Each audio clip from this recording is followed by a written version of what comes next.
मार्गशीर्ष महिन्यात करा या तिथीस श्रीयंत्रावर कुंकुमार्चन. मंगळवार, शुक्रवार, पंचमी, अष्टमी व पौर्णिमा. श्रीयंत्रावर कुंकुमार्चन यासाठी करावे की श्रीयंत्रावर 108 पाकळ्यावर 108 प्रकारच्या लक्ष्मी विराजमान असतात. यात समृद्धी लक्ष्मी, सौभाग्य लक्ष्मी, संतती लक्ष्मी, आरोग्य लक्ष्मी, वैभव लक्ष्मी अशा 108 प्रकारच्या लक्ष्मी विराजमान असतात. कुंकुमार्चन करताना करंगळी जवळील बोट व अंगठा यामध्ये कुंकू घेऊन श्रीयंत्रावर अर्पण करणे किंवा 5ही बोटाने कुंकुमार्चन करणे. कुंकुमार्चन करताना करावयाची सेवा: 1. श्री सुक्त 1 किंवा 16 वेळा. 2. ललिता सहस्रनाम स्तोत्र. 3. श्री लक्ष्मी गायत्री मंत्र 1 माळा किंवा 16 वेळा.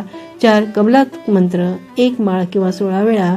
5. नवार्णव मंत्र 1 माळ किंवा 16 वेळा. 6. सिद्धकुंजिका स्तोत्र 1 वेळा. 7. 108 लक्ष्मी मंत्र. अशा प्रकारची सेवा आपण जरूर करावी.